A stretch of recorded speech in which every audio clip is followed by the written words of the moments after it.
Britain's pubs were once thick with smoke, and the crackle of lighters, each brand telling its own story. From the trenches of the Somme to the backrooms of working men's clubs, cigarettes weren't just a habit, they were part of the furniture. Some were rough as nails, others wrapped in glamour and gold foil. They had slogans you'd remember, packets you'd recognise across a crowded bar, and loyalties as fierce as any football team. But one by one, they vanished, victims of health scares, advertising bans and changing tastes. Here are 15 forgotten British cigarette brands that once ruled every pub in the land. Woodbine wasn't just a cigarette, it was a way of life. Launched in 1888 by W.D. and H.O. Wills, these unfiltered little devils were named after a flower, but smoked like a punishment. Harsh, strong, and dirt cheap, they became the staple of soldiers in both world wars, tucked into breast pockets and shared in muddy trenches. Back home, they were just as common. Factory workers, dockers, and miners all reached for the green pack during their breaks. Even Princess Alice of Battenberg and comedian Bobby Thompson were fans. The early 1960s saw adverts with actor Gordon Rowlings proclaiming, "Light up life with a Woodbine." It's Britain's best-selling cigarette, but the TV ban in 1965 killed that campaign dead. By then, filters were taking over and health warnings were mounting. A filtered version appeared in 1948, but never caught on, and by 1988, Woodbine was gone, leaving behind only memories of that unforgettable, eye-watering smoke. If Woodbine was the grunt, Park Drive was its quieter cousin. Introduced by W.D. and H.O. Wills in the early 20th century, it was another budget smoke that sat proudly on pub counters across Britain. The plain blue and white packet was instantly recognisable, and in the 1960s it was one of the working class's top picks. No flashy adverts, no celebrity endorsements, just a solid, no-nonsense cigarette that did the job. Regulars called them parkies and lit them up on factory floors, at bus stops, and in smoke-filled back rooms. They were cheap, reliable, and everywhere. But as filters became the norm and advertising restrictions tightened, Park Drive lost its footing. By the late 1980s, it had quietly disappeared from shelves. Another casualty of a changing world. Those who remember still speak of them fondly. The cigarette that never pretended to be anything more than what it was, a working man's smoke, plain and simple. Player's Navy Cut was the cigarette with a sailor on every pack, and it looks like it had sailed straight from the high seas into your local. Introduced by John Player and Sons in the late 1800s, the iconic sailor trademark appeared in 1883, with the Lifebuoy added 5 years later. Those enamel street signs were everywhere, bolted to walls, hanging in shop windows, impossible to miss. The nautical branding wasn't just for show, it promised reliability, adventure, and a bit of British grit. Smoked by veterans, dock workers, and anyone who fancied themselves a bit rugged, Navy Cut was a pub staple for decades. The Lifebuoy pack sat behind bars across the country, a symbol of steady, dependable smoke. But as filters took over and health warnings grew louder, the brand began to drift. Players rationalised its portfolio, and Navy Cut faded into memory, leaving only those old enamel signs rusting on forgotten walls, a ghost of Britain's smoking past. Player's number 6 was the cigarette that defined the early 1970s. Launched in 1965, the name itself meant nothing, just a marketing team's idea of something catchy, but it caught on like wildfire. By the early 70s, it had captured 21% of the market, making it Britain's best-selling cigarette. The adverts called it part of the British scene, showing sweeping shots of the countryside and historic landmarks, and inside every pack were coupons you could swap for gifts. The packaging had a subtle elegance that appealed to women smokers too, breaking the usual masculine mould. You'd see number 6 everywhere, in pubs, in films like Get Carter, in the hands of workers and students alike. But its golden run ended abruptly in 1978, when EU tax harmonisation wiped out its price advantage overnight. Sales collapsed, and by 1993, number 6 was gone, a victim of politics and economics remembered. Player's number 10 was the budget cousin that never quite made it big, introduced in the early 1970s as a cut-price option. A 20-pack cost just 18.5 pence in 1973, barely enough to buy a pint. It targeted cost-conscious smokers who wanted a player's cigarette without the player's price tag. The packaging was plain, the advertising modest, and the appeal straightforward: affordability.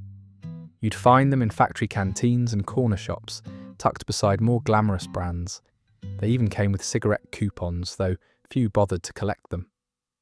Number 10 never captured the imagination, like its sibling number. 6 did. It was functional, not fashionable. As health awareness grew and prices shifted, the brand lost whatever foothold it had. By the 1980s, it had vanished from shelves entirely, barely leaving a trace. Those who remember number 10 recall it as the cigarette you bought when money was tight, a brief, forgettable flicker in Britain's smoking history. Player's Waits was a workhorse cigarette for workhorse people. Produced from the early 20th century, it was heavier, stronger, and aimed squarely at manual labourers who wanted a robust smoke during their break. The packaging featured weight scales, a simple nod to value and substance. You'd see them in the hands of miners, dockers, and builders, men who worked hard and smoked harder. Advertising was modest. The brand didn't need glitz when its reputation did the talking. Waits was about no-nonsense reliability, a cigarette that matched the rhythm of tough physical work. But as the decades rolled on and filter-tipped cigarettes became the norm, Waits started to feel outdated. Milder brands with smoother draws took over, and by the 1970s, players had dropped Waits from the lineup. It disappeared without fanfare, remembered only by those who once lit one up after a long shift, feeling that familiar, heavy satisfaction in their lungs. CAPSTAN was the cigarette that told you to relax, ironic, given how strong it was. Launched in 1894 by W.D. and H.O. Wills, it became one of the most popular early 20th century brands, with Wills pouring money into adverts to rival Player's medium. Posters urged factory workers to take a break and light up a capstan, while celebrities like Evelyn Leigh and David Niven lent their glamour to the brand. The slogan, "Time for a Capstan," became part of the language of tea breaks and lunch hours. But Capstan's real reputation came from its full-strength version, an unfiltered beast with sky-high nicotine that separated the serious smokers from the casual puffers. You'd find them in pubs, workshops, and dockside cafes, smoked by men who didn't flinch at the harshness. As health warnings mounted and filters became standard, Capstan's appeal dwindled. By the 21st century, only a handful of shops still stocked them, and eventually they vanished altogether, a relic of a tougher, less cautious age. Senior service was the officer to Woodbine's squaddy. Introduced in 1925 by J.A. Petreux and later snapped up by Gallagher, it was named after the Royal Navy and marketed as a premium, filterless smoke. The price tag matched. This was a cigarette for connoisseurs, not corner shop casuals. Its emblem featured a sailing ship, and the slogan, "Senior Service Satisfy," promised quality and tradition. In 1938, it even issued collectible aviation cards, cementing its upmarket image. You'd see senior service in officers' messes, smart restaurants, and the hands of characters in films and TV shows. It was exported across Europe, a symbol of British refinement. But as filter cigarettes took over and health concerns grew, senior service's unfiltered format became a liability. Sales declined steadily, and in January 2020, the brand was discontinued in the UK. For those who remember, it was the cigarette you smoked when you wanted to feel a cut above, smooth, strong, and unapologetically old school. STRAND had one of the most famous adverts in British history, and it killed the brand stone dead. Launched in 1959 by WD&H Wills, it was marketed as the cigarette for cool urban loners. The TV ad featured Terence Brooke as a stylish man wandering a deserted London street at night, lighting up a strand to the haunting lonely man theme. The tagline, "You're never alone with a strand." It was meant to be mysterious and sophisticated, but audiences saw something else entirely: loneliness. The ad became a cultural phenomenon, but the association with being friendless was deadly. Only 0.3% of male smokers bought it. People didn't want to look like they had no mates. Despite the slick noir aesthetic, Strand flopped spectacularly and was withdrawn after just a few years. WD&H Wills repackaged it as Embassy, which went on to become the best-selling cigarette of the 1960s. Strand remains a textbook case of how brilliant advertising can backfire, a cigarette remembered more for its failure than its smoke. Embassy was Strand's second chance, and this time it worked.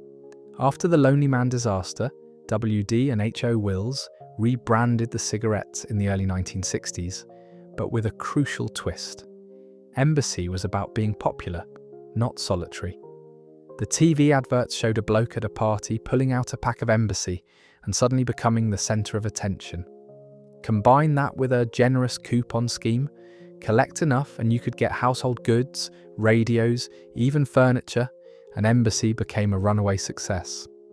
By the mid-1960s, it was Britain's best-selling cigarette, a pub and working men's club favourite. It felt smart yet affordable, aspirational without being out of reach, but the glory days didn't last forever. Advertising bans, anti-smoking campaigns, and fierce competition from milder brands chipped away at its dominance. By the 1980s, Embassy had lost its crown, and though it lingered on shelves for years, it never regained that golden era magic. For those who collected the coupons, it's still the cigarette that bought them their first toaster. Consulate was the cigarette that promised freshness in every puff. Literally. Launched in the 1960s, it was one of Britain's first major menthol brands, marketed with the slogan, "Cool as a mountain stream." The adverts showed alpine scenes, crystal clear water, and a sense of crisp, clean air. Ironic, considering what you were actually inhaling. The menthol gave it a minty coolness that felt lighter and less harsh than traditional cigarettes, making it popular with new smokers and women looking for something gentler. The green and white packaging stood out on pub counters, and for a while, Consulate carved out a loyal niche. But menthol cigarettes were always a minority taste in Britain, and as health campaigns intensified, the fresh branding started to ring hollow. In 2020, the EU banned menthol cigarettes entirely, claiming they made smoking more appealing to young people. Consulate disappeared overnight, along with every other menthol brand. For those who loved that icy kick, it was the end of an era. No more mountain streams, just memories of a smoke that felt cooler than it ever really was. Rothmans was the cigarette that looked expensive and tasted like it too. Founded in 1890 by Louis Rothman, it became synonymous with quality and sophistication. The sleek blue and white packaging was instantly recognizable, and the brand positioned itself as a step above the working class staples. You'd see Rothmans in the hands of business types, in airport duty-free shops, and advertised heavily through motorsport sponsorships. Formula One cars blazed with the Rothmans logo throughout the 80s and 90s. It felt international, aspirational, a cigarette for people going places. The taste was smooth yet full-bodied, striking a balance that appealed to discerning smokers. But as tobacco advertising restrictions tightened and smoking rates plummeted, Rothmans lost its sheen. The brand still exists today under British American Tobacco, but it's a shadow of its former self. Reformulated, repackaged, and largely forgotten by younger generations. For those who remember the original Rothmans king size, it was the cigarette you smoked when you wanted to feel like you'd made it. even if you were just standing outside the pub in the rain. CRAVEN A was the cigarette that tried to sell itself as healthy. Yes, really. Launched in the 1920s by Carreras, it came with the slogan, "Will not affect your throat," a bold claim in an era before anyone worried too much about lung cancer. The cork-tipped filter was marketed as gentler and more refined, appealing to smokers who wanted smoothness without sacrificing strength. The red and white packaging had an elegant, almost medicinal look, reinforcing the idea that this was a safe cigarette. It became popular with middle-class smokers, professionals, and anyone who fancied themselves a bit discerning. You'd see CRAVEN A advertised in newspapers and magazines, always with that reassuring message about your throat. Of course, the health claims didn't age well. As medical evidence mounted and advertising standards tightened, CRAVEN A's unique selling point became a liability. Sales declined through the 70s and 80s, and by the 1990s it had all but vanished from British shops. Those who remember it speak of a smooth, mellow smoke, and a marketing campaign that, in hindsight, looks hilariously misguided. CAMEL wasn't British, but it became a cult classic here all the same. Launched in the US in 1913 by R.J. Reynolds, it arrived in Britain as the exotic, unfiltered American smoke, stronger, bolder, and a bit rebellious. The iconic packaging featured a dromedary camel and promised a taste of the Middle East, adventure, and mystery. In Britain, CAMEL became the cigarette of choice for artists, writers, and bohemians who wanted to distance themselves from the working-class brands. It was smoked in jazz clubs, beatnik cafes, and student bedsits, often imported or bought duty-free. The unfiltered harshness was part of the appeal. This wasn't a cigarette for amateurs. CAMEL's countercultural edge kept it relevant through the 60s and 70s, but as health warnings grew and filters became standard, its appeal narrowed. Today, CAMEL still exists, but the original unfiltered version is rare, and the brand has lost much of its mystique. For those who remember lighting up a CAMEL in a smoky backroom, it was the cigarette that made you feel like you were living on the edge, even if you were just sitting in Soho. Park Drive was the cigarette for those who liked their smoke plain, cheap, and cheerful. Launched in 1929 by Gallagher, it was unfiltered, unassuming, and unapologetically working class. The green packet was a common sight in factories, building sites, and corner shops across Britain. Park Drive didn't bother with fancy advertising or celebrity endorsements. It sold itself on price and availability. A pack cost pennies, making it accessible to anyone on a tight budget. The taste was strong and straightforward, with none of the smoothness of premium brands. But smokers didn't mind. They wanted value, not refinement. Through the 50s and 60s, Park Drive held steady as a reliable budget option, but the tobacco landscape was shifting. Filter-tipped cigarettes became the norm, and brands that refused to modernize got left behind.